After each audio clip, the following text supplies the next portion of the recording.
Keep your eyes on all the yes and the no's, and do your homework.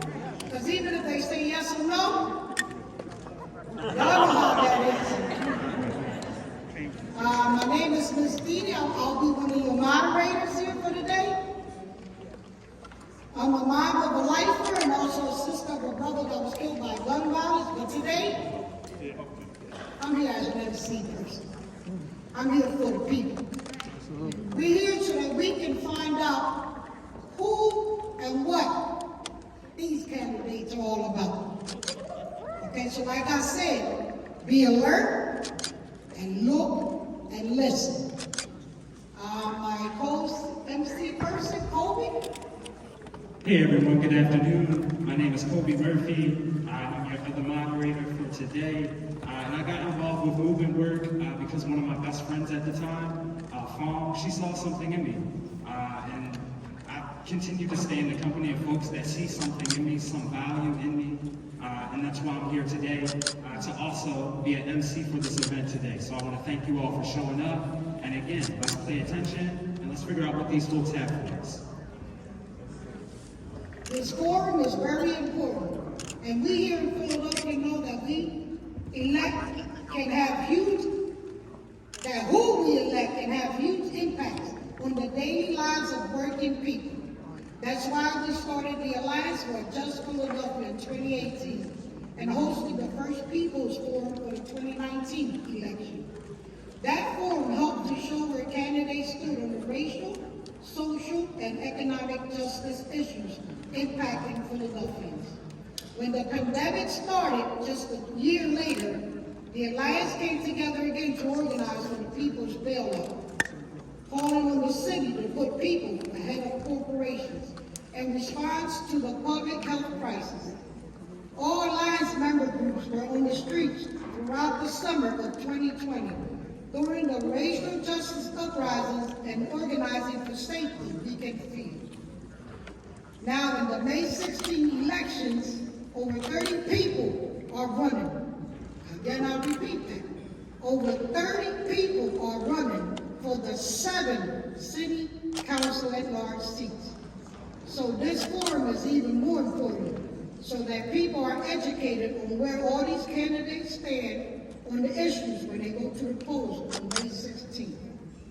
Philadelphia has 17 people on our city council, 10 from different geographic districts, and 7 who are at large or represent the city as a whole. This is a citywide forum to hear from them. Hey everyone, I'll be doing some housekeeping before we begin. If you would like translation services, please grab a headset from the equipment table located in the lobby. We will have interpretation available in Spanish. Also, breaking news, City recommends using bottled water. At this event, we have a limited supply of water as well at the sign-in table if you need it. And along with this breaking news, City Council members, they will definitely need to step out so that they can address this developing issue, so that may shift the order at which candidates respond. But yeah, that's sort of what City Council has to do. They have to respond. We also have masks available in the lobby, and we are encouraging everyone in the audience to wear masks during the People's Forum. Please allow priority seating in the front for people who are on the agenda, for asking questions, and for the press, and to keep accessible seating open. Bathrooms are located in the lobby. There are bathrooms directly behind us through those doors, but they are not wheelchair accessible. But if you should need wheelchair accessible ones, they're near the registration area that we all passed. And again, there's no food or drinking. They're very awesome to let us drink water, but please hold it down so that the sanctuary can stay just that, a sanctuary, right? And we want to thank Word of Shalom again for giving us the space.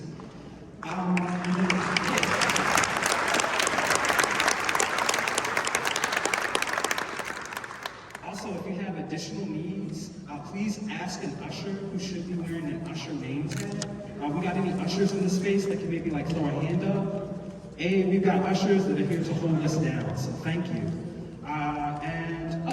We have live streaming today for today's forum. You can find the link to the live stream on for Just Philadelphia's website and Facebook page. And lastly, we encourage you to tweet, Facebook, Instagram, do whatever you would like on social media using the hashtag #ThePeoplesPlatform. Thank you.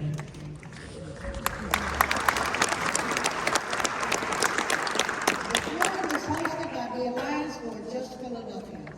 The Alliance for Just Philadelphia is a coalition of nearly 30 grassroots organizations who have come together because our issues are all connected. Across housing, education, mass incarceration, workers' rights, land and the environment, healthcare, and more. The Alliance has put together the People's Platform, which you can see on our website at justphiladelphia.org, or there are copies around today. A lot of the organization people who helped to write this platform are in the room right now. And they put in a lot of work to write a platform based on the campaigns they are running to win the Philly we deserve. I want to thank the people from every organization that is a member of the Alliance.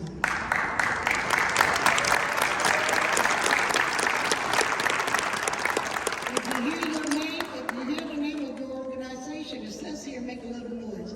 Make a lot of noise. 215 People's Alliance. Abolitionist Law Center. Act Up. Action Center on Race and Economy. Adapt, Disabled in Action. Einstein Law Project. Asian Americans United. Black Lives Matter Philly. Caucus of Working Educators. Coalition to Abolish Death by Incarceration.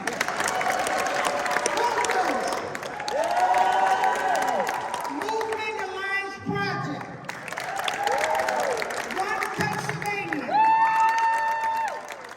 Pennsylvania chapter of the National Domestic Workers Alliance. Philadelphia Area Cooperative Alliance. Philadelphia Community Bail Fund. Philadelphia Neighborhood Networks. Power. Philadelphia Student Union. Philly Thrive. Project Safe. Reclaim Philadelphia. Red Umbrella Alliance. Straight Ahead. Soil Generation. The Organizing Center. BFD. Working Families Organization. We also want to thank Congregation Rodef Shalom for inviting us into their space today.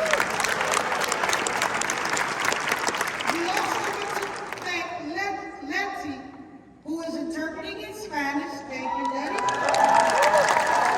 And also Julie and Susan, who is interpreting in ASL, American Sign Language.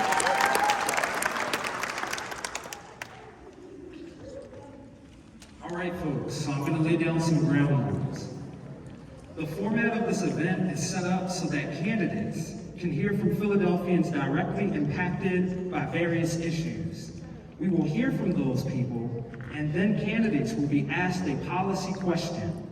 The questions were crafted based on active campaigns and organizing of member groups in the Alliance.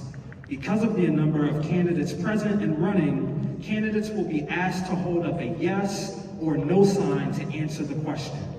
We will then hear from all present candidates in 2 different sets for a short period of time. We apologize in advance. We can't hear from candidates longer, otherwise we'd be here for a whole week, and that's not possible. This is a nonpartisan forum which means we invited every person whose name will appear on the May 16th ballot for City Council at large. It doesn't matter what party you're from. It's about how we're going to deal with the issues at hand. We invited every person whose name will appear on the ballot for City Council at large to this forum. We will not be endorsing any candidates. This is a forum to see where the candidates stand on the various issues important to our movements. Please refrain from booing or cheering. And just to be clear, the views stated are those of the candidates, not of the organization sponsoring this event. At the end of the forum, we're going to be asking you what you think about the issues and the candidates. So if you need to take some notes, you can use the back of your program. I'd like to thank you, and let's begin.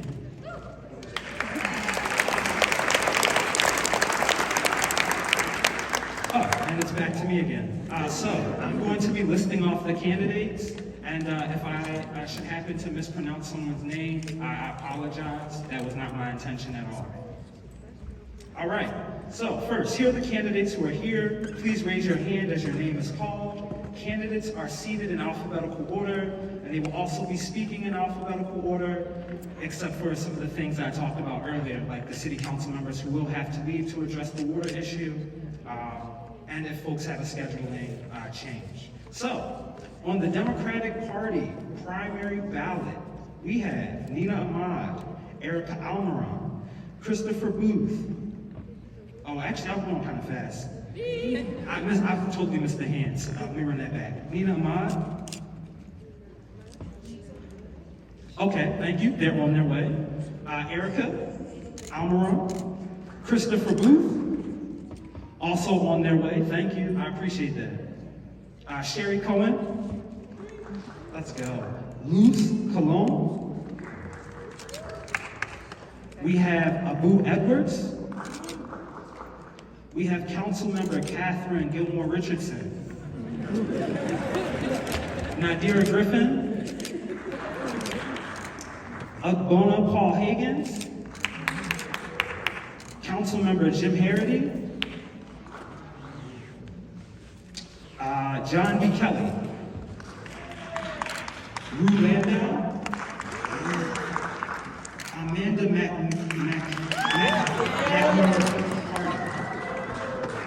We have Michelle Prettyman, also on their way. Thank you very much. It takes a village, and I appreciate how you're showing up. Clayton Prince,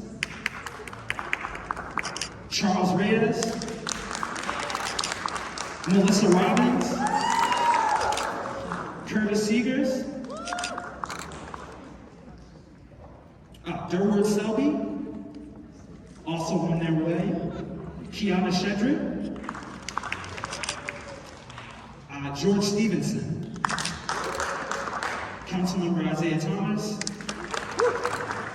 DeShonda Williams. And on the Republican Party primary ballot, we have Jim Hasher, Drew Murray. We also have two candidates from the Working Families Party who will appear on the ballot in the general election in November. Councilmember Kendra Brooks.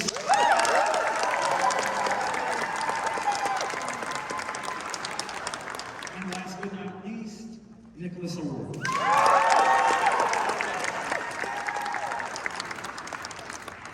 Thank you. Now we'll hear from Tanya Bob and John Thompson with Justice for All, with question 1 and question 2. Candidates, after the question is asked, please hold up yes or no signs. Thank you.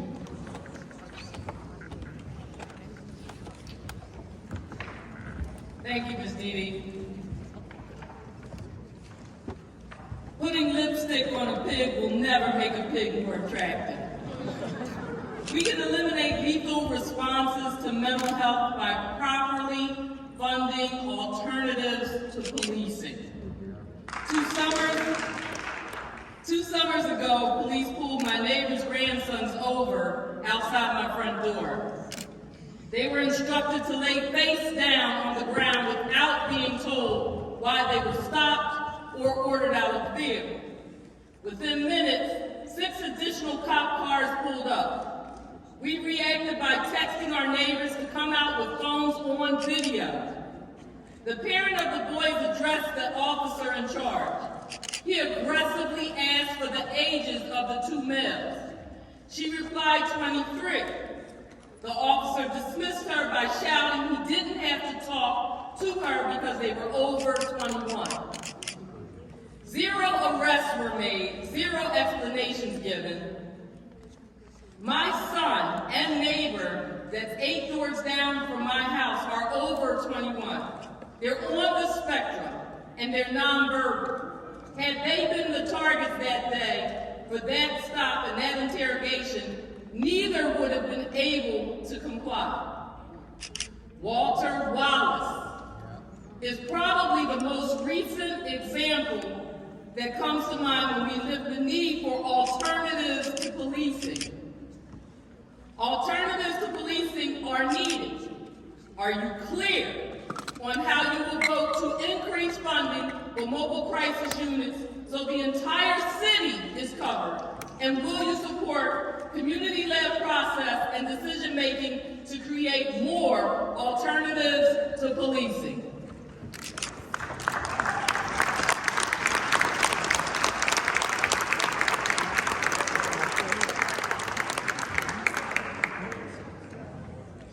I also want to remind the speakers and the candidates, please keep an eye on Jesse in the red Lee shirt, because he's the one with the timing. Once your timing is up, if you see the guy with the mic, which is Kobe, walk away from you, that means your time is up. You do not try to grab the mic. You do not hug the mic. The mic is his friend.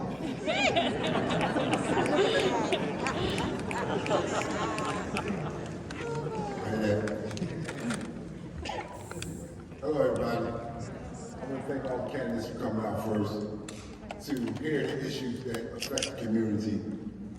I'm John Thompson. I'm an organizer with the Evans Law Center.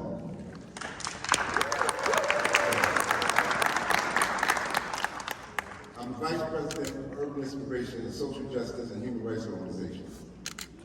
Before I ask a question, I would like to talk to you about the Philadelphia County prisons. Over the past 2 years, there have been 30 deaths and multiple stabbings and assaults. We have a human rights, a public health crisis in Philadelphia jails. Our loved ones are being neglected and abused. Jail conditions are unsanitary and unsafe. Prisons report going days without showers, phone calls, missing meals, pleading fruitlessly for toilet paper. For toilet paper, I'm going to repeat that. Prisoners are denied the necessary mental health treatment, medical care, and medications. Prison guards are physically and mentally abusing prisoners. There's been an increase in the use of unreasonable force by correctional officers against incarcerated individuals, including the frequent use of pepper spray. I don't know if you know what pepper spray is or how it feels, but believe me, it hurts. And during the pandemic, people were locked up in solitary confinement conditions for 23 hours a day. So my question is to the candidates, do you support the creation of an independent oversight board over the Philadelphia Department of Prisons that includes formerly incarcerated people and their loved ones?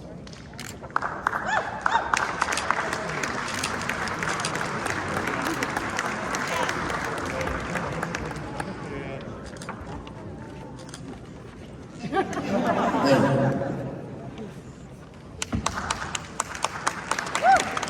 just want to say this once. Every time a speaker comes up with the questions, it's up to y'all to lift up your yes or your no, okay? That save me breath. Not right now.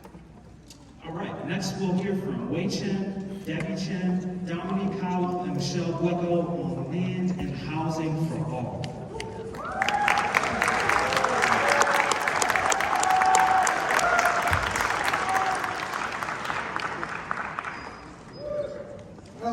My name is Wei Chen. I'm with Asian Americans United. My name is Debbie May. I am the founder of Asian Americans United.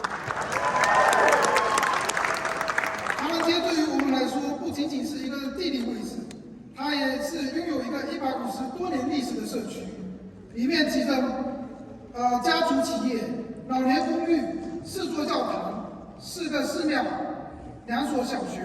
我们不仅是旅游目的，我们是居民、工人、孩子、学生、家庭，我们整个费城的地区亚裔精神文化家园。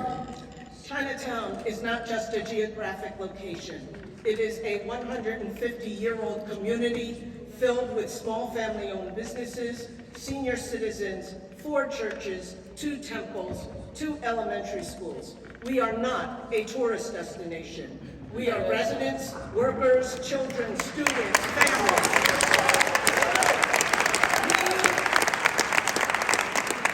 We are a spiritual and cultural home for Asian Americans throughout the Philadelphia region. 大型的混凝土砌砖不是我们城市复兴的前途。如果是这样，宾州会议中心本应该是一个跳跃的地方，而不是让我们200多人失去家园的白墙。高速公路、隧道以及将郊区居民带到我们城市中、我们家园中玩耍，不是真正的爱。如果是这样，我们因为歪水和通勤铁路失去了25%的土地和房屋，本应该成为我们社区带来的活力，而不是有毒的气体。唐人街已经击退了1座联邦监狱、1个棒球场、2个赌场，取而代之的是，我们建造了艺术文化中心、民意特许学校、教堂建筑。我们为我们的社区建设，而不是覆盖我们的社区。A large concrete block is not a pathway to our city's revitalization. If it were, the convention center would be a hopping place instead of a blank wall that 200 of our people lost our homes to. A highway, a tunnel, things to bring suburbanites into our homes to play are not the answer. If they were, the 25% of land and housing we've lost to Vine Street and the commuter rail tunnel would bring vibrancy, not toxic fumes to our community. Chinatown has fought off a federal prison, a baseball stadium, and 2 casinos. In their place, we've built arts and cultural centers, fact charter school, a church annex. We built for our community, not over our community.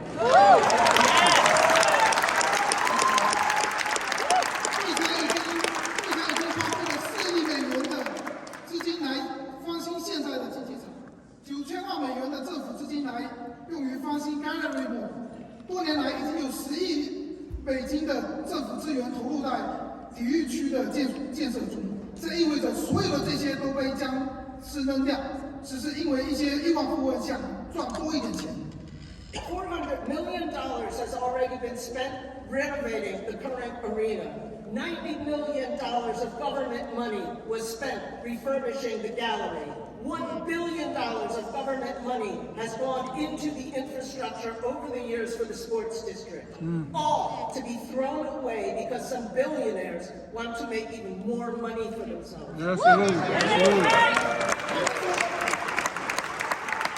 们说目前还不到30年的竞技场已经太满了，可是我们费城1半以上的学校建筑是原来年龄的2倍多。25年后，他们将抹杀我们社区后，他们将毁掉它，从中获利，然后继续伤害下一个社区。They say the current arena, not yet 30 years old, is too old. More than half our schools are more than twice that old.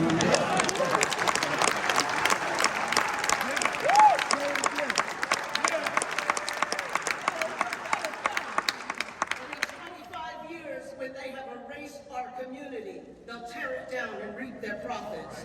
And they will continue destroying communities around the city and the world. 唐人街享有能够有尊严生活的基本人权，我们有自主决定的权利。我要问个问题是：如果独立全面的影响调查说明会伤害唐人街和城市的其他地方，如果你们当选，你是否会投票反对任何重新分区或者通过允许开发商在时尚区建造以拟竞技场的许可的尝试？ Chinatown has a fundamental human right to be able to live with dignity. We also have a right to self-determination.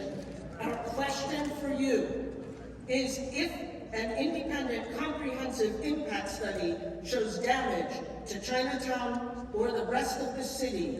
If elected, will you vote against any attempt to rezone or pass permits that would allow the developers to construct the proposed arena? That's fine.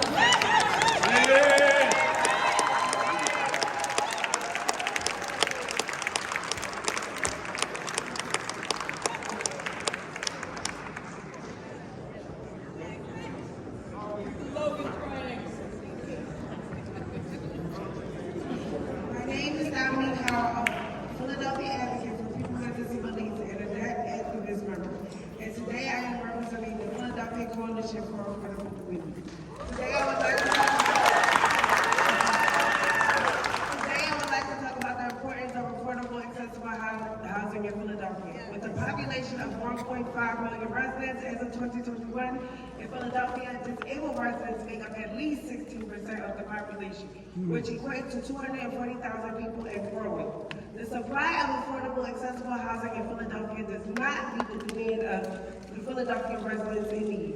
For decades, there has been an affordable housing shortage, which has continually led to chronic housing insecurity, which includes homelessness and evictions, because many residents cannot afford the rising rent costs, especially on fixed income. As an advocate and an activist, one of my primary focus is housing justice, because housing justice is a human right and a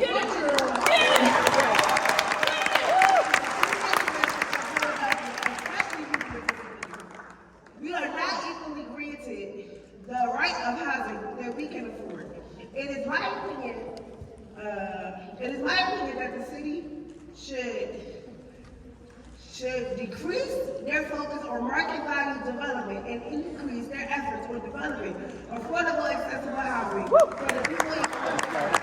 It is my hope that you, as city council member at large candidates, decide to take a stand and work diligently to help Philadelphia residents have the right to affordable, accessible housing.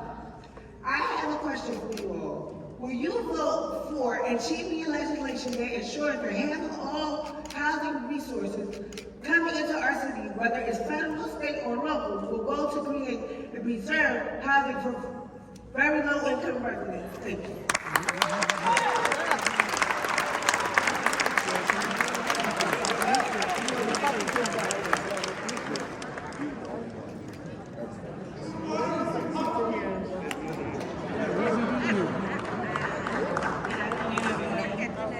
My name is Michelle Blecko, and I'm a member of the Iglesias Gardens, a community garden in the West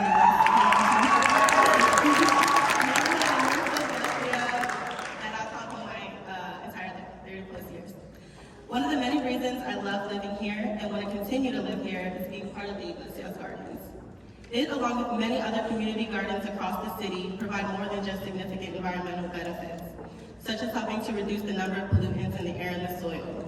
These gardens are sanctuaries where we come together to spend our weekends, attend community events and workshops, connect with nature, pick and plant fresh produce to nourish our bodies, and most importantly, bond with each other. We use these spaces to serve the community.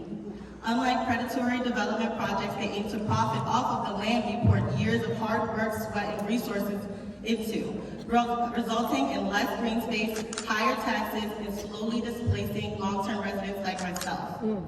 The Iglesias Gardens has worked tirelessly to protect and preserve not only our garden, but the other community gardens and side yards of land stewards from all across the city, including the side yard that my family has tended for generations.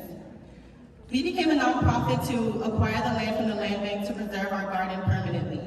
However, the 30-year mortgage on the land bank is requiring is not only an unnecessary burden, but actively works against preserving community gardens by jeopardizing the financial health of small nonprofits such as ours that seek to secure these green spaces for community use. Ambiguous terms for default in the mortgage leaves gardens vulnerable to repossession at the city's discretion for the next 30 years, thus also putting the investments made into this space by the community at risk. The purpose of the land bank is to ensure the productive use of these spaces, but their policies do the opposite by taking away the agency of those that work in these spaces to realize the potential of the utility of the land. I'm here to ask the question, Will you vote to reform or replace the land bank to make it possible for community groups to take ownership of vacant lots, green spaces, and homes? Yes.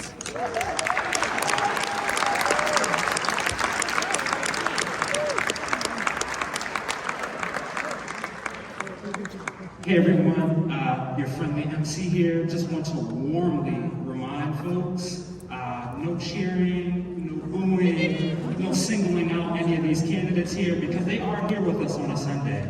And I want to remind folks that we have an opportunity to get something from these folks before they try and get a vote from you all. So if you do want to boo or you want to cheer, just save it. Like, this time will be over and we can do all that in a place that makes sense, but for the sanctuary of this space and for the sanctuary of this event, this forum that we're putting together, if you can hold that line, that will make this go super smoothly, so thank you. We will have Dawn Thompson and Madison Nardi on Good Jobs for All.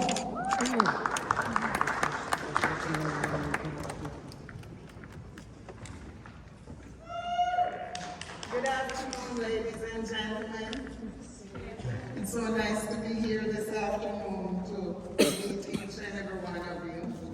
My name is Dawn Thompson, and I'm a member leader of the National Domestic Workers Alliance, PA chapter, and a Women Black program for Black nannies, caregivers, and house cleaners. I'm a professional caregiver and nanny with over 20 years of experience in providing quality care in a variety of settings. A good job means good pay, enough hours, safety, and that our labor rights are respected. This enables an individual to live a comfortable life. We won the Philadelphia Domestic Workers Bill of Rights to make sure all domestic workers are treated with respect and dignity. This law gave us labor protections for the first time in Philadelphia history and is considered the best in the country. However, many employers are sabotaging the workers when we demand that our rights are respected. This retaliation looks like wage theft, discrimination, cutting hours, blacklisting from work, and even dismissal from the job. We are now fighting for a new law to end this rampant retaliation. This includes ensuring that the city acts promptly when a retaliation claim is filed, and that employers are held accountable and penalized when they violate our rights. This will protect all workers in Philadelphia. My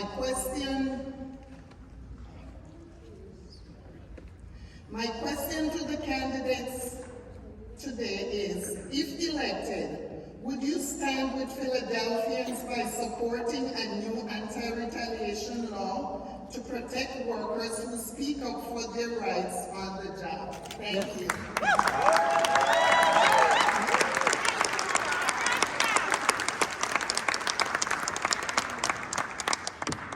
Sorry I'm late. And yes. Good afternoon. My name is Madison Nardi. I'm the board chair of One Pennsylvania, a student, a caregiver, and a worker. As a leader in the labor movement, I have seen and experienced the many exploitative practices of the company's 130,000 service workers in this city work for. When I worked for Target, my mental health was plummeting. The constant cloakings where I only had 6 hours in between my shifts, not knowing my schedule until a few days before, or being forced to stay late, come in early, or have a shift cut when it was slow. My schedule was very unpredictable. One week I would have 20 hours, the next 30, then back down to 20. I couldn't afford to budget my money. I couldn't afford to survive. And that's what many of us in the city are doing every day, trying to survive. Because of my unpredictable schedule, I couldn't schedule time to study, make doctor's appointments for myself and my mother, or spend time with family. Because of my experience and the experiences of service workers in Philadelphia, I was dedicated to shaking up the system because we do not deserve to live like this. We fought hard and we won a fair work week because when we fight, we win. Our movement has won several victories in the last 10 years, including Domestic Workers' Bill of Rights and Fair Work Week. These laws protect workers from abuse, exploitation, and wage theft. But for many employers who break the law, they never face the consequences. And many workers don't know the law exists or how to report violations. With fewer than 10 staff members, the Office of Worker Protections is unable to hold all employers accountable and educate workers about their rights. Will you commit to an expanded budget to fully fund the Office of Worker Protections so it can properly enforce legislation like Fair Work Week?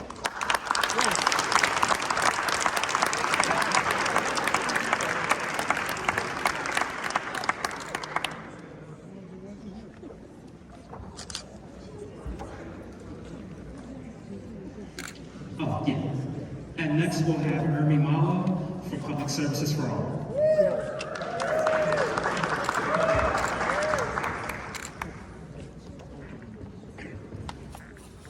Hello, I'm not Ermi, that's Ermi. My name is Brett Messler, I'm the Vice President of Business Station. Asked me, District Council 47, Local 2186, but I come to everybody today as a former recreation leader within the Philadelphia Parks and Recreation System. During my time as a recreation leader in Parks and Rec, my coworkers and I welcomed thousands of young people into our city's rec centers and green spaces. They came seeking a place that was safe and clean, a place to connect with others and find positive outlets for their energy. But far too often we fail to provide that system-wide because of unsafe staffing levels, constant issues with heating and cooling, and countless acts of violence, one being the murder of Parks and Rec worker Tiffany Fletcher. Our rec centers and green spaces should be places that our residents can count on. And by adding more staff and being bolder in our reimagining of Parks and Recreation, we could explore including social workers and recreational therapists to increase resources and accessibility. And we have the opportunity to afford our residents a plethora of staple union jobs in our city with benefits and a pension. Investing in parks and recreation is one of the best ways to build a more equitable and inclusive city and to promote the health and well-being of all residents. I cannot stress enough the extreme frustration in the fact that this will be the third budget cycle in which the workers that run this city in Philadelphia Parks and Recreation are expressing these needs. And as the candidates for this legislative body, and some of you will win and be on this legislative body of City Council, I urge you to ensure that there will not be a fourth year to this plan.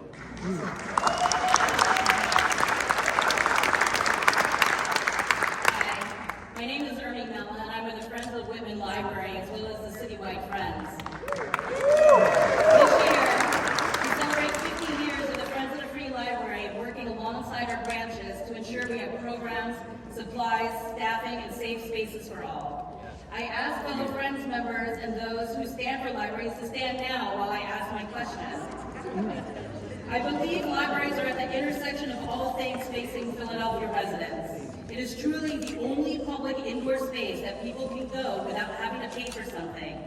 I believe we need to increase public space square footage in our city by ensuring that we are maintaining, opening, and expanding libraries and recreation centers.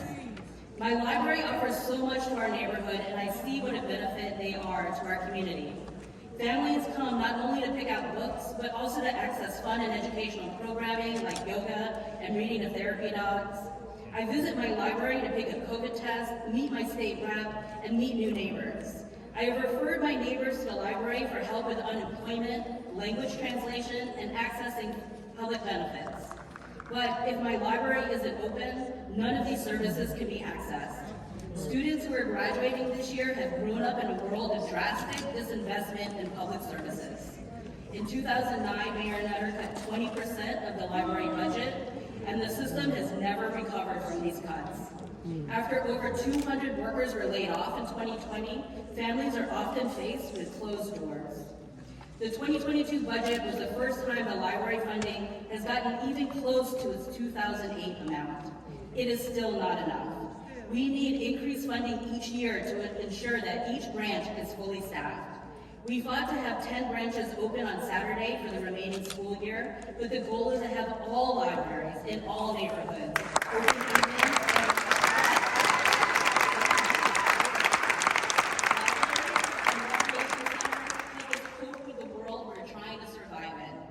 These public spaces are violence prevention. Having fully funded, open, welcoming libraries and recreation centers is a win-win for the city and all of its residents.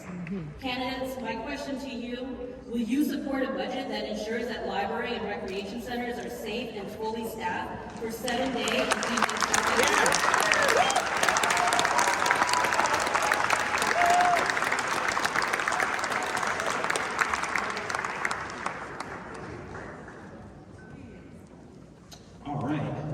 Now we've heard some stories about 4 different topics: justice, land and housing, good jobs, and public services. And all our speakers told us about what could be different if our city council decided to really invest in our communities. But what if we wanted to invest in our communities? Where would the money come from? That's why we need an economy for all, to bring in the funding to make sure we can invest in all of our communities. So now, we'll hear from Elisa King on Economy for All.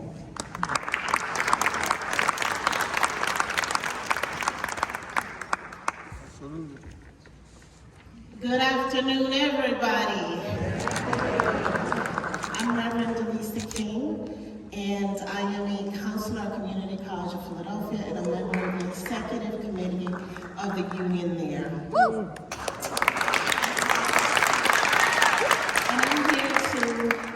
Tell you why I love working at community college. I am a community college graduate myself, and I love serving this community. I believe that education is the great equalizer. I graduated with $1,500 worth of debt from community college, and that's because I went to a long trip, but you know. Now my students, on the other hand, are graduating with an average of $13,000 of debt. As an immigrant, being able to complete an associate's degree with basically no debt set me on a path to success. My community did that for me, and I believe that Philadelphia should do the same for its students. Last time Community College of Philadelphia was fully funded was in 1982, the same year I was born. The Community College Charter of Pennsylvania states that the state will cover a third, the county will cover a third, and students are going to cover a third of the tuition. Unfortunately, CCP students are paying over 50% of the budget of the college. Now, the city is not doing what it promised, the state is not doing what it promised. All of you have the opportunity today to fully commit to funding CCP, but in order to do that, the rich have to pay their fair share. I am a citizen in the United States, and one of the things that happens when you become a citizen is that you have to go to a ceremony where, in a nutshell, they make you promise that you are going to do your part. So this is the question that I have for you. For the next city budget, will you ensure that the ultra-rich developers, corporations, and big universities pay what they owe by ending the tax abatement, creating a wealth tax, and pushing for plans?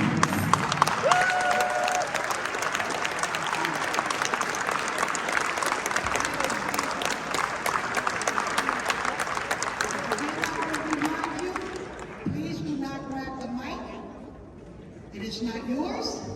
It belongs to Kobe. Candidates, you will have exactly 1 minute to introduce yourself. When you see Kobe walk away, that means your time is up. So if I was y'all, I'd keep an eye on Chessie over there. We can stink the embarrassments. Thank you. Also, I would give folks the people's microphone, but from past experience, we cannot do that. So do not be alarmed if I'm like, again, I've been entrusted with the people's microphone for this forum and for those purposes. So I'll be starting right here and working my way down, and then I'll come from the top and work my way down. Alrighty? I introduce myself.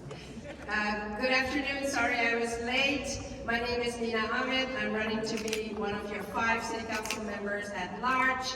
I'm an immigrant to this country, and this city has been very good to me. What was just said before, as a naturalized citizen, I have committed to pay it forward, and I want to make Philadelphia a healthier city and a stronger city. We have to address all the trauma that we are feeling, whether because of the violence, because not have housing, to going to schools with asbestos and lead, making sure we actually have one job that pays a living wage, and making sure we have housing. So I am committed to serving Philadelphia and making sure every citizen is treated equitably, every resident, not just a citizen, a resident is treated equitably in Philadelphia. And that's my promise to you. Thank you.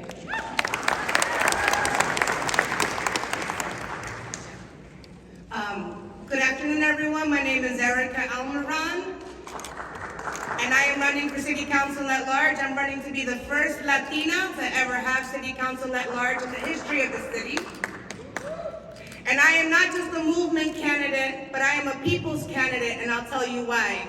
Because I fought and led for sanctuary city policies in this city, because I am the daughter of immigrants and know what it's like to have my parents struggle because of their immigration status. I fought for criminal justice reforms in this city because I am a survivor of gun violence and also lost my uncle in Graterford Prison. I am also an advocate for education and higher ed for our young people because I cleaned houses my first year of school because my counselor never told me about financial aid. So I am not here just because I believe in these things. I am here because I make the change and I fight for those things. And I will continue to do that inside of City Council if I can get your support, and I hope I will. Muchas gracias.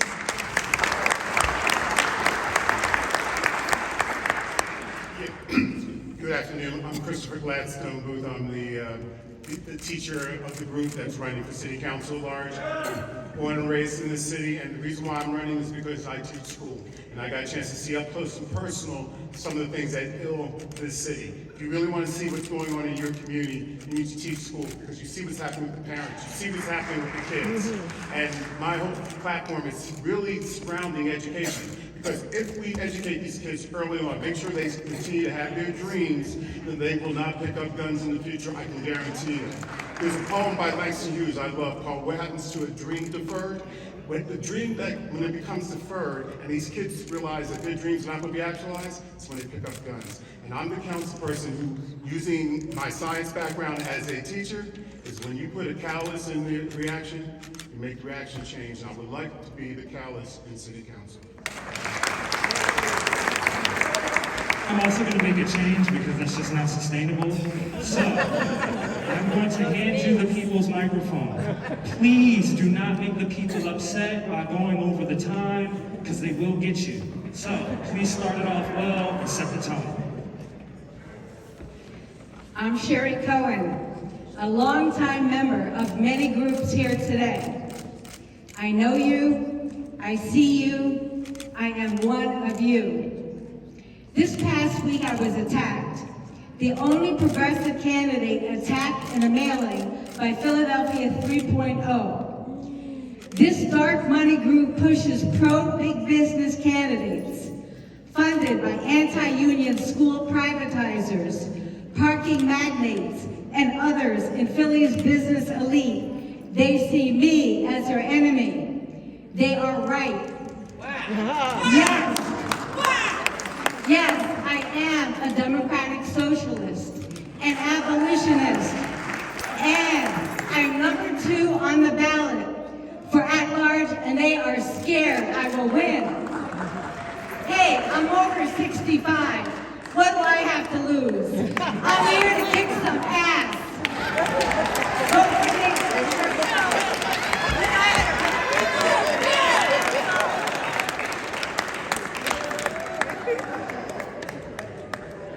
Hello, everybody. My name is Luz Clone, running for City Council at Large.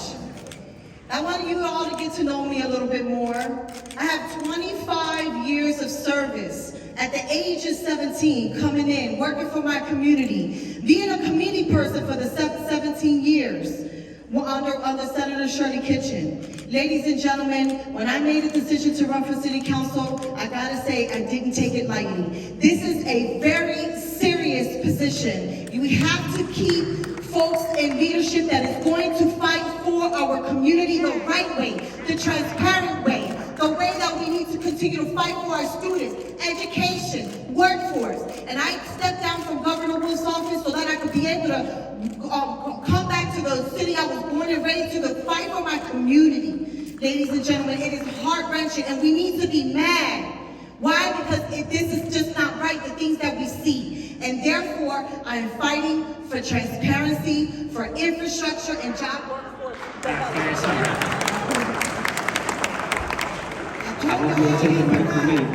told y'all, keep an eye on the timekeeper. Good evening, everyone. Good afternoon, everyone. I'm going to try that one more time in the people's house. Good afternoon, everyone. Thank you so much. My name is Abu Edwards, and I am a candidate for City Council at Large. Just to tell you a little bit about myself, I'm one of the youngest officers of the Philadelphia branch NAACP, where I oversee our political action committee. I am a son of a sanitation worker and one out of 11 children. When people talk about poverty on this stage, they're looking at me. I am a son of Philadelphia. I grew up, I know what PHA is. I know what government cheese is. My family's pathway to middle class was when my mother got a sanitation job. We went from having tasting cakes for birthday cakes to a bakery, Denise's Bakery. We went from having sugar water to Kool-Aid. So when we talk about poverty, let's talk about some issues. 70% of third graders in Philadelphia can't read or write. Out of that 70%, majority of that 70% are black and brown boys. And black and brown boys can't read or write by fourth grade. Thank you for appreciating the people's microphone. I promise you I'm not being funny. We have dedicated. I appreciate you. Good afternoon. Thanks for having me here. My name is Nadira Griffin. I'm number 17 on the ballot. The reason why I chose to run, first off, I want to say that all the speakers here and all the issues that's going on is very profound. These are the reasons why I decided to run, because I've been affected, my family has been affected by everything that you all spoke to. I'm a former teacher of the school district of Philadelphia. We can do more and we will do more. Philadelphia, I'm going to fight that legislation mandate we give our children the same quality.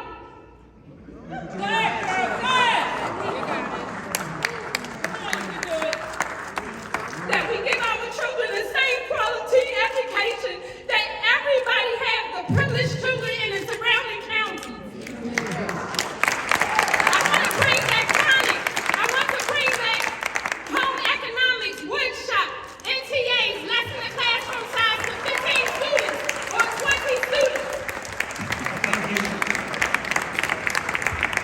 Good afternoon, everyone. My name is Obona Higgins. I have the distinction of being the only candidate who speaks at every city council meeting to hold our city council members accountable, and I would like you to hold me accountable as well. I'm an environmentalist known as Philly Green Man. One of my issues is to keep the streets clean and green, which actually reduces crime by 30%.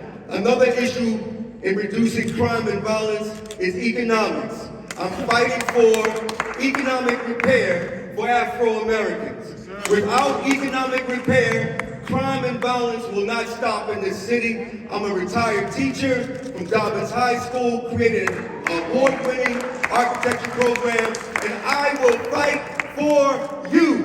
Thank you. Thank you. Hi, I am John Kelly, and I am a third-generation Philadelphian and Democrat. I am running to build safer streets, and especially safer from police misconduct. I want better funded schools and a greener city. One thing I noted on your platform that I was very glad to see, and I brought it up at other events, it's an unusual one, but at PGW. As a longtime environmentalist, I am eager for us to decarbonize our economy. But PGW, we have risks and opportunities there. We have to be thinking ahead. We have to be coming up with new alternatives, or otherwise the PGW becomes obsolete. We have $1 billion of debt that will fall on all of our shoulders. On the other hand, if we think forward, and we come up with biogas, come up with hydrogen, come up with these other alternatives that will create jobs here, clean jobs, and will lead us into for the balance of the 21st century.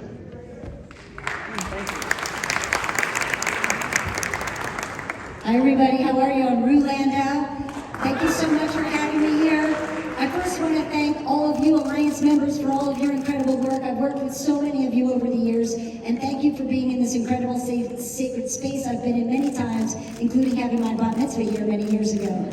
I am a civil rights and housing attorney, a longtime organizer and activist, the former director of the city's civil rights and housing enforcement agencies, a proud parent of a public school student, and a proud member of the LGBTQ community. And if elected, I will be our first openly LGBTQ member of City Council.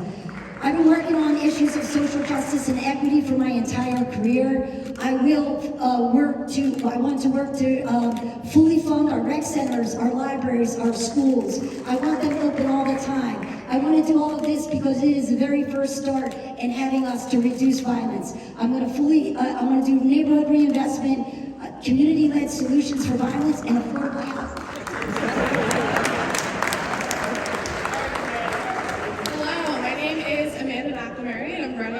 City Council at large to win good jobs, safe schools, affordable housing, and holistic approaches to community safety.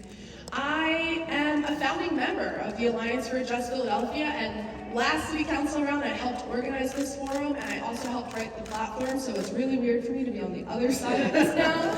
But I ran because so many of you here asked me to, because we decide to govern our communities together.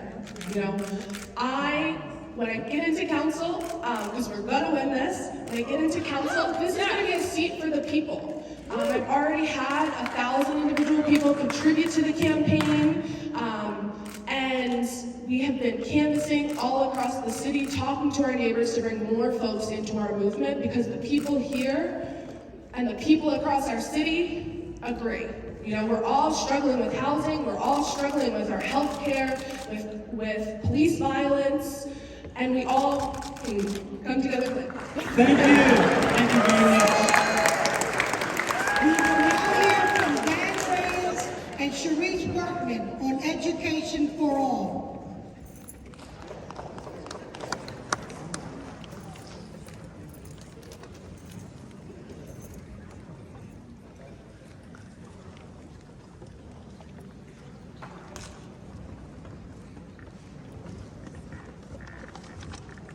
Good afternoon, brothers, sisters, siblings. My name is Dan Reyes.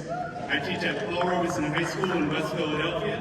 I'm a proud member of the Philadelphia Federation of Teachers and the Caucus of Working Educators. In 2019, I spent my first month teaching at Robeson drenched in sweat. Our school was built in the 50s and has barely been updated since. Our staff and students were working and learning in un-air-conditioned classrooms. And that year, one of my students passed out in class due to heat exhaustion. Last year, we decided that enough was enough. With temperatures rising each year due to climate change, we knew that it was time to take action to protect our school community. Led by our PFT Building Committee, all staff signed a petition to district operations demanding air conditioning. When they tried to ignore us, we decided to get our families involved.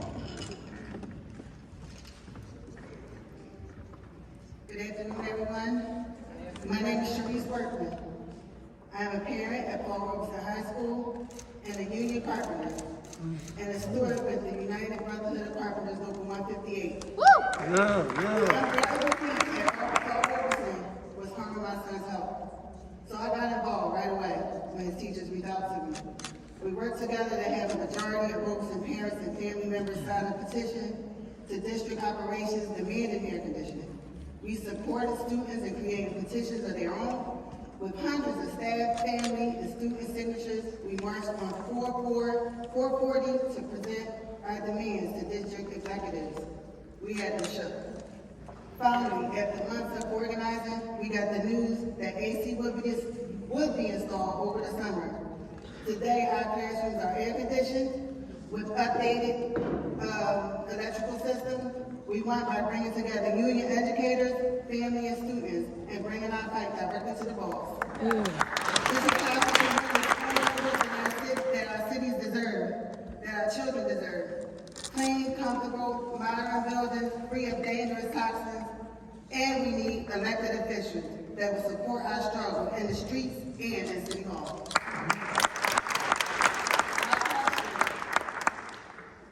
Our question to you is, will you support legislation to earmark school district funding to immediately clean up toxic schools and ensure that our schools become healthy and safe for our children?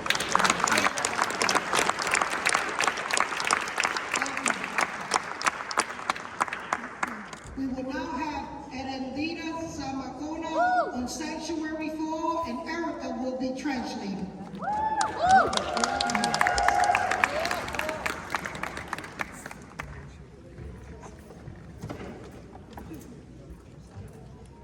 Hola, buenas tardes a todos. Mi nombre es Erendira Samacona. Tengo 17 años viviendo en este país y soy miembro y líder de la organización Juntos, la Alianza Nacional de las Trabajadoras del Hogar y organizadora del Comité de Trabajadores de Restaurante.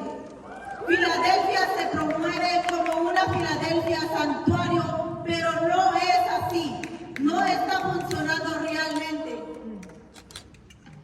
My name is Erendira Samacona. I have been living in this country for 17 years, and I am a member and leader of the organization Juntos, the National Domestic Worker Alliance, and organizer of the Comité of Restaurant Workers. Philadelphia promotes itself as a sanctuary city, but that's not how it really works.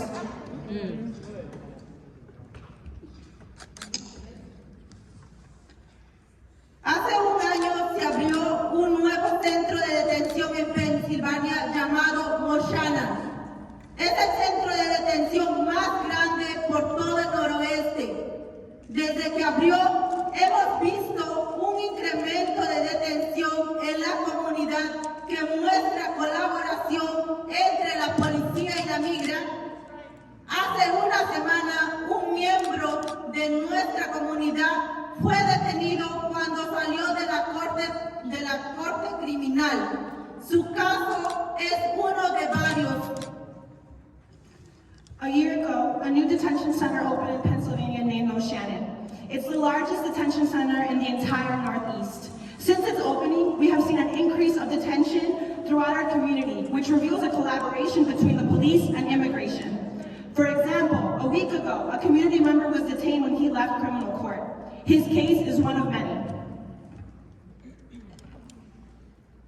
A pesar de este incremento en detenciones, la ciudad decidió no aumentar el presupuesto del proyecto de unidad familiar de inmigrantes de Pensilvania, un programa público de la ciudad que ofrece abogados gratis a personas de Filadelfia que están en detención.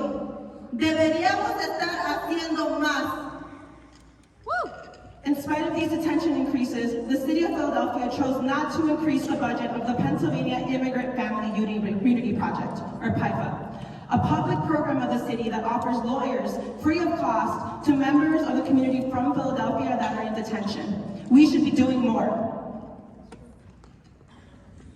Otra preocupación es la falta de acceso a la interpretación en los departamentos municipales y servicios públicos que resulta en falta de confianza en nuestra ciudad, en un sentido de inseguridad.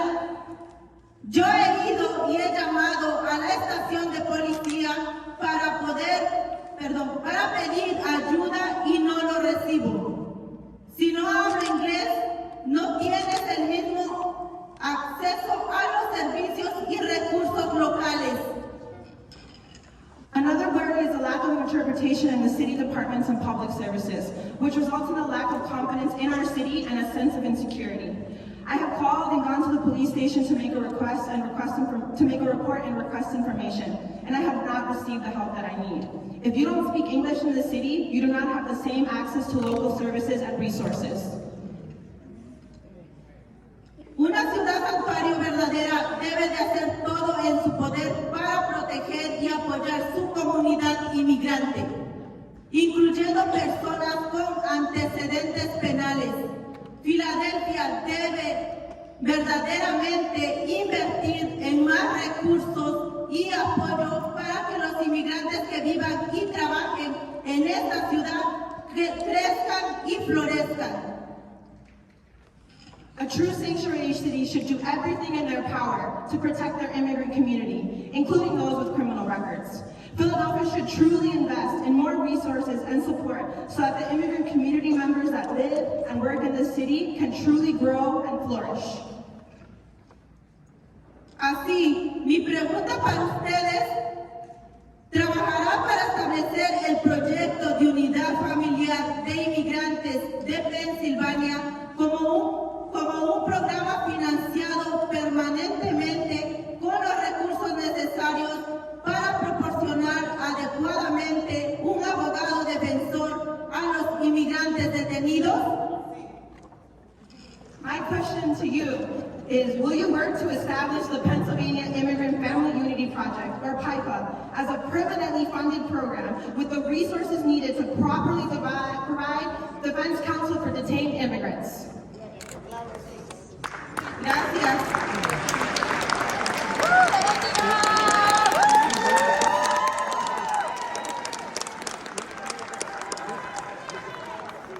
We will now hear from Jamil Harbert and Shamar Pitts on environmental justice for all.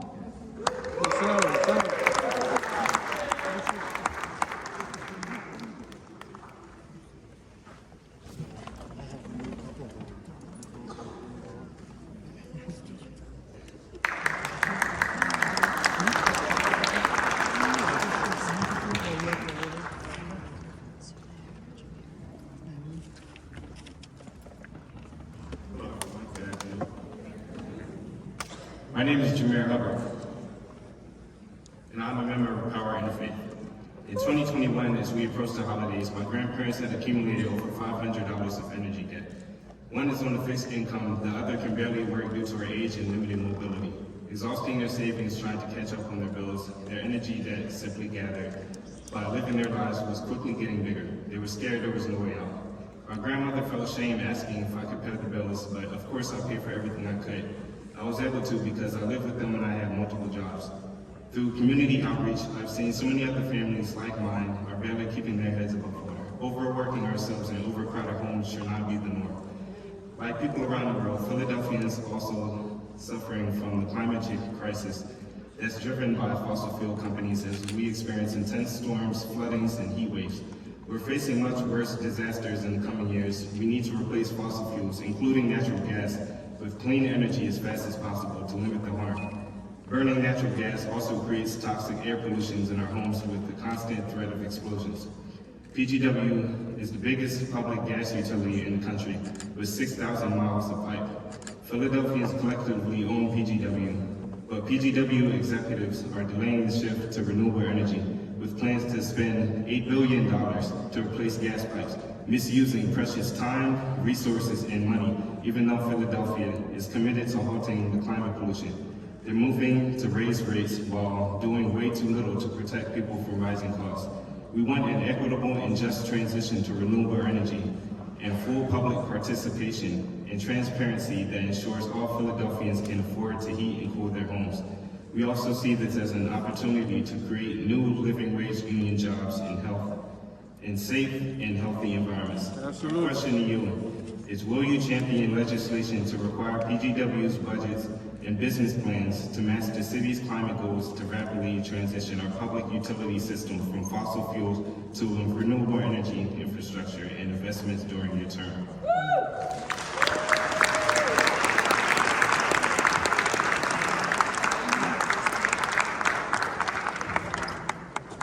Before I start, I want to thank the panel for coming. We got a fine panel here, man.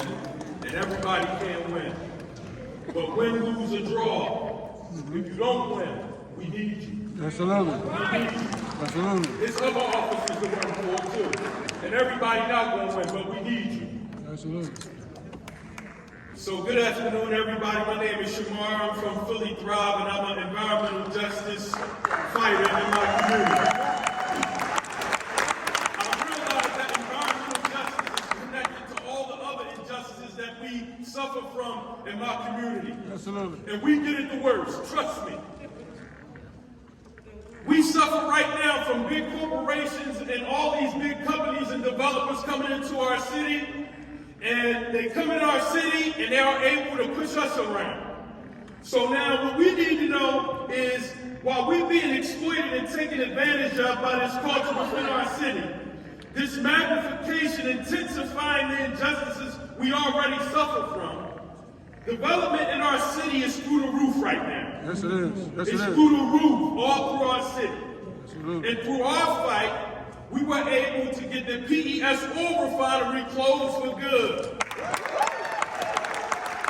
This has spurred the biggest redevelopment project in the history of Philadelphia, since it ever existed, and is in our community right now. Absolutely. Now, regular way of doing business is when you do redevelopment in our community, we get left behind. Yes, nothing there, right? This is where the gun violence comes from. This is where the lack of investment in our schools come from.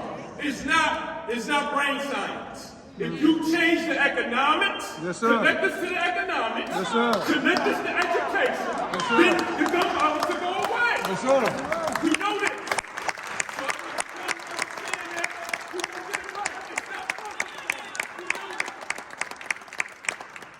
Right now we have a culture where city council, they work for those corporations, and they work for those redevelopers. That's who they work for, at the expense of us. They try to pass legislation right now for Hillco to do something with the streets and change them and to make it public from private and to switch it around, build infrastructure and stuff like that. We haven't even had a public meeting with Hillco yet. We're working on it, and it looks like it's going to happen. I think it's going to happen soon. But how can you pass legislation before that meeting happens? Absolutely. Who you work for? Who that legislation for? Is it for us or is it for them? I believe we would have been had community benefit agreement done if our legislators wasn't the middleman. Yes, sir. We can deal with the company, but they hide behind the legislator. Yes, sir. We need us to stick together, and we need legislators to come and work for the people. That's what we need. Yes, sir.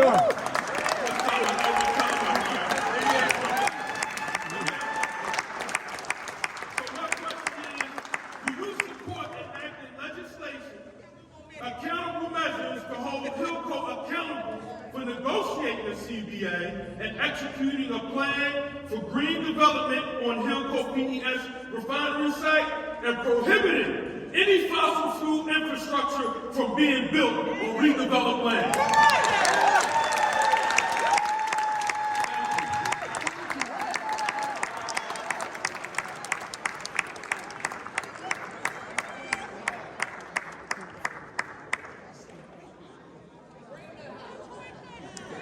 We will now hear from Kenneth Blackwell of Help for All. Good job. Good job.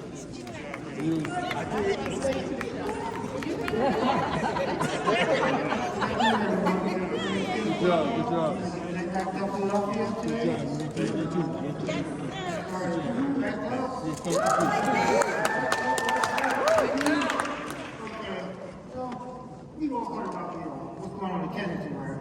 Absolutely. The news and everything. Let's see here. If there was an all-in-one community center strategically placed throughout Philadelphia, Kensington wouldn't actually be overwhelmed. I'm sorry, there you go. Much better.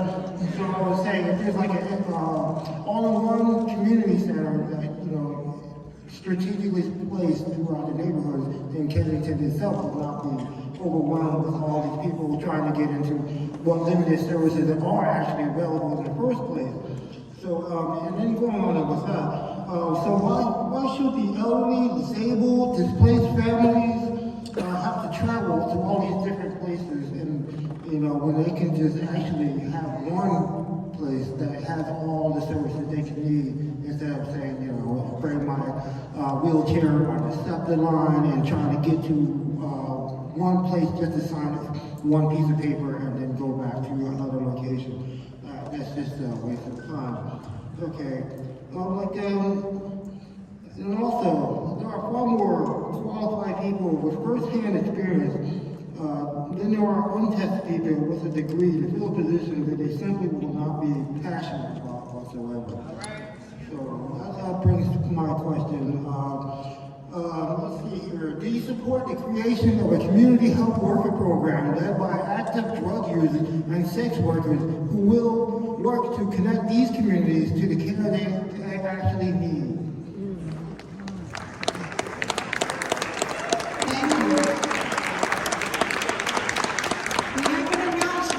If you lost some keys, they are in the front. When you come in, they have them over there. So check your pockets or whatever, but they found keys. Thank you.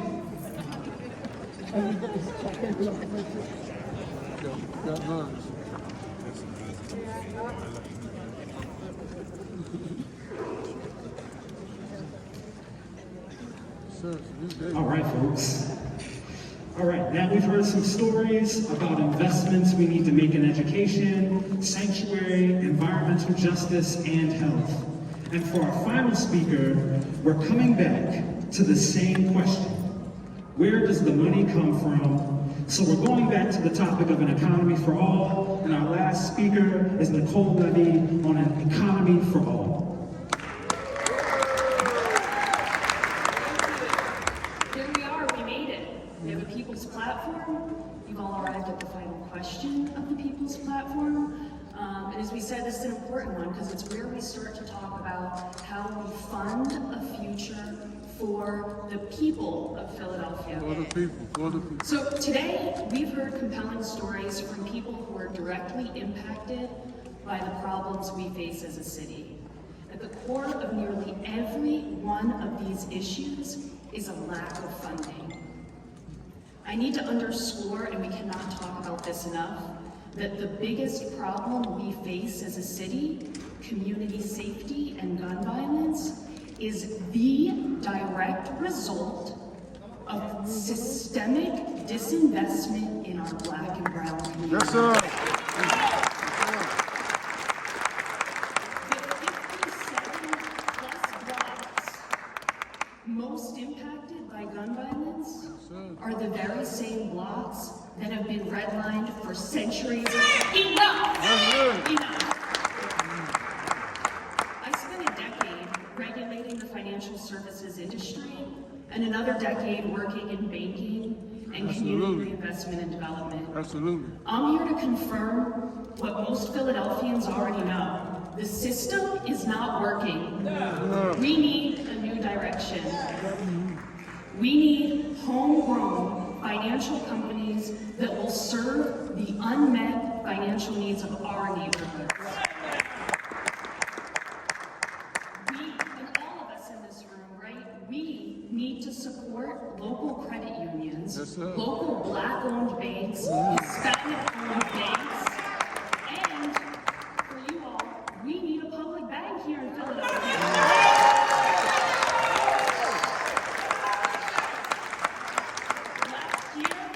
Last year, City Council voted, for doing their jobs, they voted by an overwhelming majority to create the Philadelphia Public Financial Authority. The mayor, by the way, has not been doing his job. No. But the Philadelphia Public Financial Authority was created as the start of a public bank for our city. This was a smart decision because it puts residents and community leaders, the kinds of people we've been hearing from today, it puts them in the driver's seat to make open and transparent decisions directing public and private investments for our children, our neighborhoods, and the sectors of our economy that have been neglected for far too long. It's time. Do you, here's my question, do you all support the implementation and funding of the Public Financial Authority as a first step in creating a Philadelphia public bank?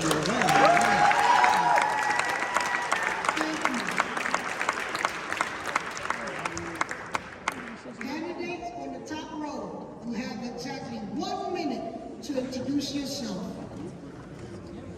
All right, folks, I'm going to again continue this trusting process. I'm going to give the people's microphone. When I come back, please don't try and fight me. This is the people's microphone, and this is my job.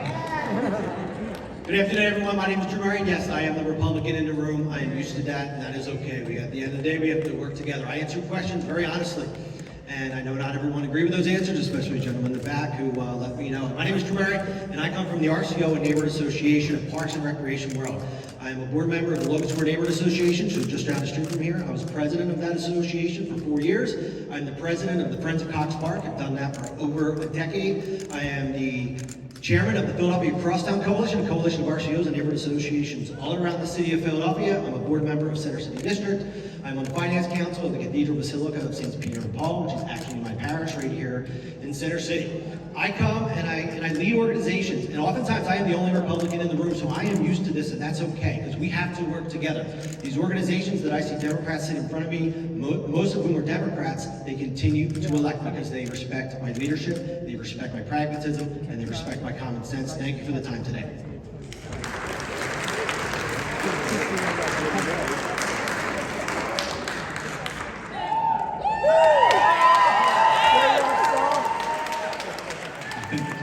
Tell me what democracy looks like. This is what democracy looks like. My name is Nicholas O'Rourke. I am running for city council. I want to use my time briefly here just to say that I come from a family of workers and working class folk. My father was a truck driver and a janitor. My mother has been a telephone operator and a union steward. And I fight for these people. When we're talking about our relationship to the land, the actual land that we're walking on, driving on, and building on. We're talking about the actual way that we disengage from our environment and address the needs that are there. Or whether we're talking about the 57 blocks that were lifted up and the actual environments at those real intersections. What we know for a fact, if the #1 issue in this city is gun violence and public safety, the safest communities are the most resourced and funded communities. And we need to elect persons that are going to have no shame in making sure that we fully fund our community so that our people can thrive and live. Vote for Nicholas O'Rourke and Kendra Brooke on November 7th. Thank you so much.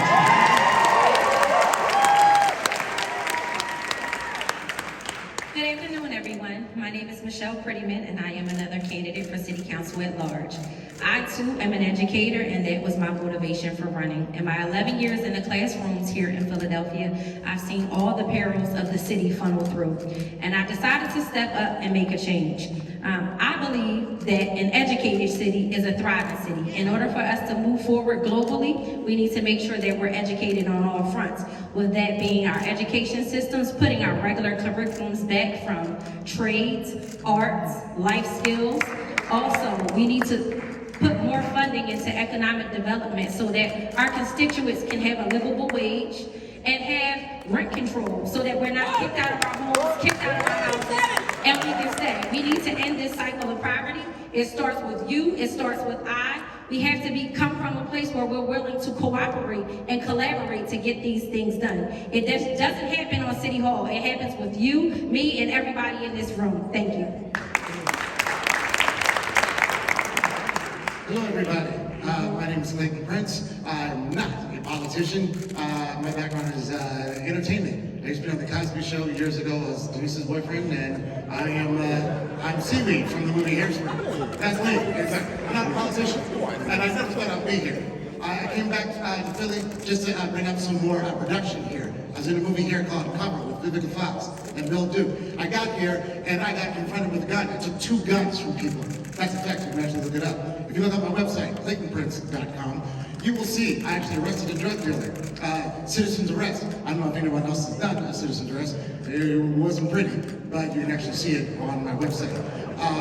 My thing right now is I would like to thank you. As far as the community goes, first things first. I think right now, the people right here, I don't know if I'm going to win or lose. In fact, people are trying to kick me off the ballot. But right now, what we can do, if each one of us commits to buying 1 air conditioner for each school, we can.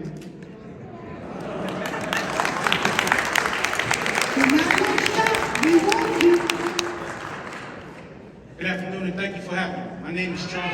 My name is Charles Reyes, and I'm running for City Council at large.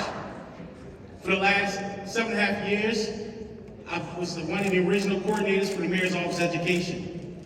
I look forward to bringing forth policies that will help all Philadelphia families thrive.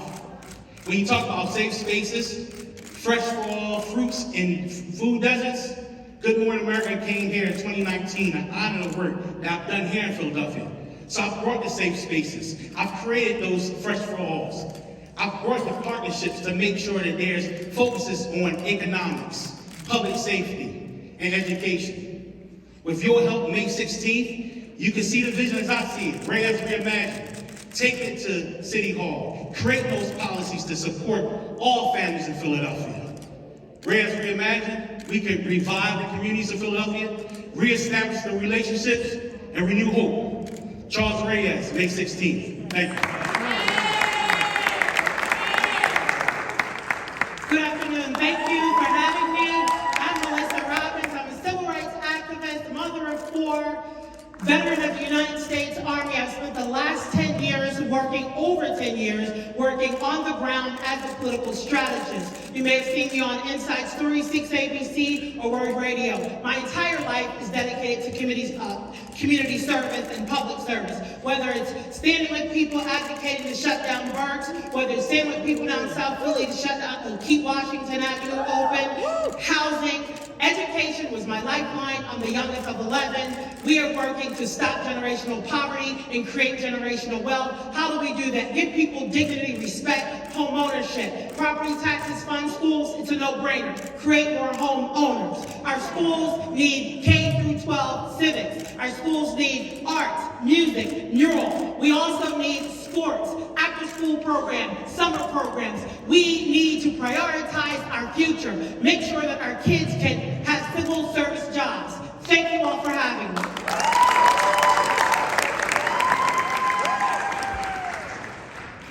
Good evening, family. My name is Curtis Caesar III. I'm a father, I'm a son, I'm a husband, I'm an educator, like everyone here.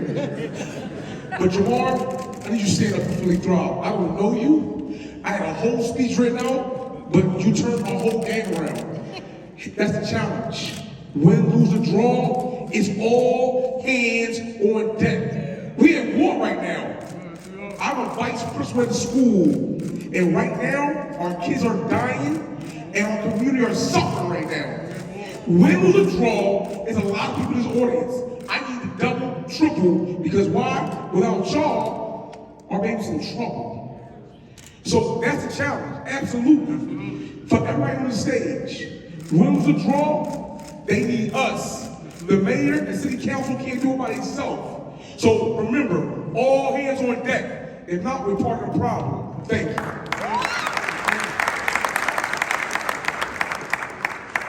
I say shalom, assalamu alaikum to my Ugandans, Mambo Vipi, to my Japanese Konnichiwa, to my Puerto Ricans, Que Pasa, to my Indians, Loma Star, and to all my Jamaicans, Rastaman. My name is Derwin Selby, I'm running for City Council at large. The #1 issue in Philly is public safety. What do we do about it? I say boots on the ground, all synagogues, masjids, masons, fraternities.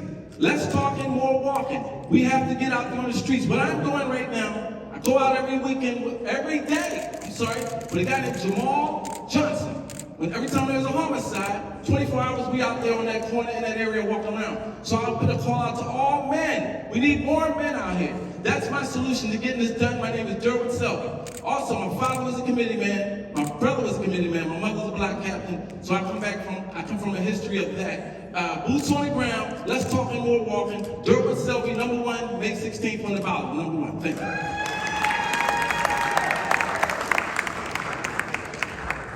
Good afternoon, everyone. My name is Kiana with the Q, Shedrick, and I am the quality candidate on the ballot for council at large. I'm a mother of 3.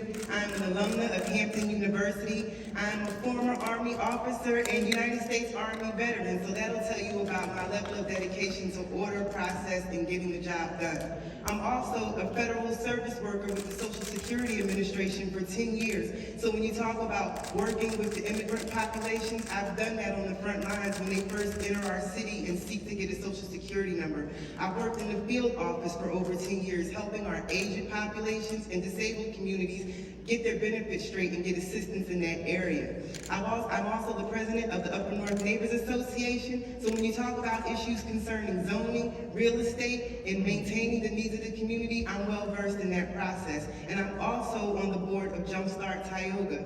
So all the way around, having been a store manager for Boston Market and Payless in the city of Philadelphia, I'm well versed in the needs of the citizens and ready to get started making changes. Thank you.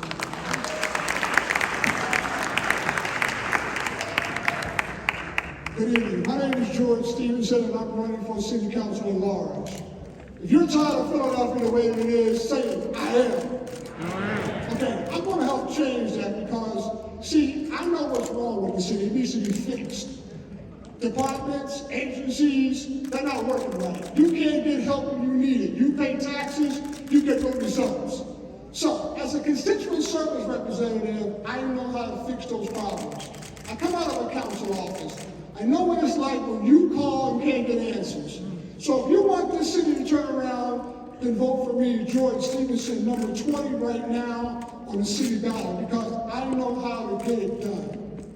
I know what you need, and I know how you want it. Because you don't have what you need. The services suck. You can't get help. You can't get resources. You can't get information. You can't get anything that you need. So remember me, on May 16th, George Stevenson, number 20.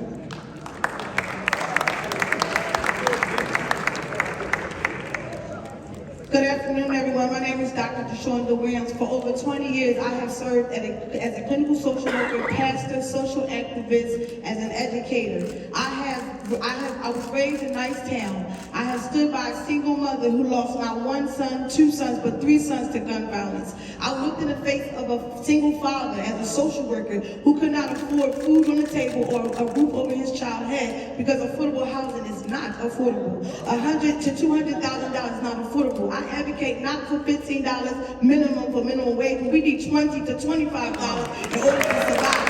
I have gone from the burial ground, I have gone from the playground to the burial grounds where I penalized 20 of my classmates. I preached their sermons, I did the prayer, and I sang the song. And just this time last year, my godson was murdered, shot 5 times down in Kensington. I have had lived experience. We need people in city council with lived experience that will walk with the people, talk with the people, live with the people, and understand if you're the least, the last, or the last, please stand up and vote for me on May 16, 2023.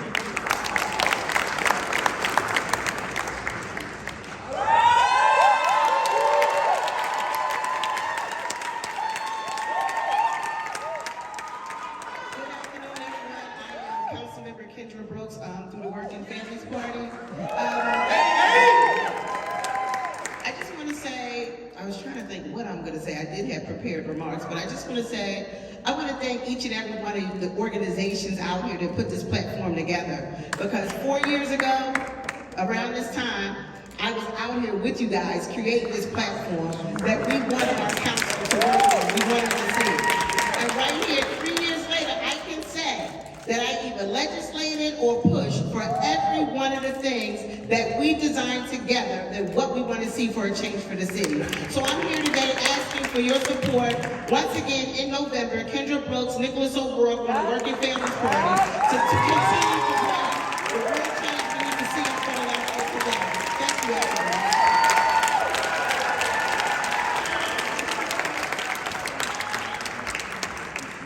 I'm going to say this again. Do your research. I would normally say if they're new and they just hopped on, it's because of the election, but that's not true nowadays, because we do have some newcomers that are really for the people. Do your research and find out what they've been doing before they decided to do this. Okay? See if they really been fighting for us before reaching this point. I'm going to say when we stand,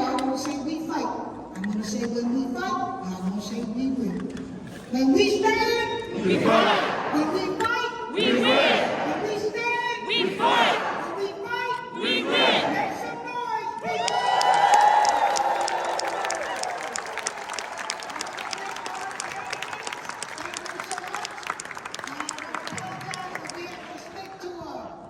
Keep your hands off the microphone. Yeah, good job. Y'all know how y'all is. Y'all gonna stay there all day. We ain't got that kind of time.